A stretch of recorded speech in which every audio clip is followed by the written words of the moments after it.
الحمد لله الذي شرفنا على سائر الأمم وبرسالته من اختص من بين الأنام بجوامع الكلم وجواهر الحكم ما نطق اللسان بمدحه ونسخ القلم اما بعد فاعوذ باللہ من الشیطان الرجیم بسم اللہ الرحمن الرحیم وفدیناہ بذبح عظیم صدق اللہ مولانا العظیم وبلغنا رسوله النبی الکریم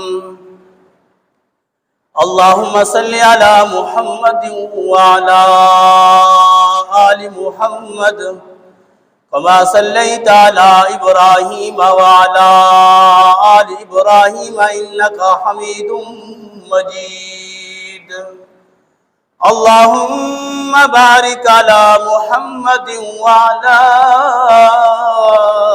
آل محمد کما بارکت علی ابراہیم وعلی آل ابراہیم انکا حمید مجید یا رب صلی وسلم دائما ابدا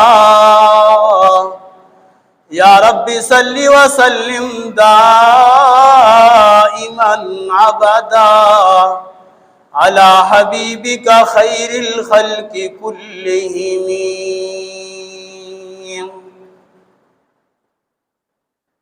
معزز سامعین، قابل صدر احترام، ذو الحجہ کا مہینہ یہ حج والا مہینہ ہے۔ گزشتہ جمعے کے اندر سیدنا ابراہیم خلیل اللہ کی سیرت اور ان کے امتحانات پر عرض کیا تھا۔ اس جمعے کے اندر آپ کے لخت جگر، نور نظر اسماعیل ذبیح اللہ اور ان کی قربانی پر گفتگو کی جائے گی۔ اللہ تبارک و تعالی نے اس ذو الحجہ کو افضل الایام بنایا ہے۔ ان کی عبادت افضل ترین عبادت ہے، اور ان 10 ایام کے اندر نماز پڑھنا تمام دنوں کے فرضوں سے افضل ہے، اور ان 10 دنوں کے اندر نفل نماز پڑھنا باقی دنوں کی نفل نماز سے افضل ہے۔ اس دن کے اندر صدقہ خیرات کرنا تمام کے تمام دنوں کے صدقہ خیرات سے افضل ہے۔ اسی لیے اللہ تبارک و تعالیٰ نے قرآن کے اندر ان ایام کی قسم اٹھائی ہے، والفجر ولیال عشر والشفع والوتر واللیل اذا یسر۔ اور انسان کو کوشش کرنی چاہیے ہے ان ایام کے اندر اللہ تبارک و تعالیٰ کا ذکر اذکار کیا جائے، امام الانبیاء سرور کونین تاجدار انبیاء صاحب الاولاق علیہ السلام پر درود پاک پڑھا جائے، اور ان ایام کے اندر قرآن پاک کی تلاوت کثرت کے ساتھ کی جائے، اور نماز کا اہتمام جماعت کے ساتھ کیا جائے، تاکہ اللہ تبارک و تعالی کی جو رحمت برس رہی ہے ان سے انسان مالا مال ہو جائے۔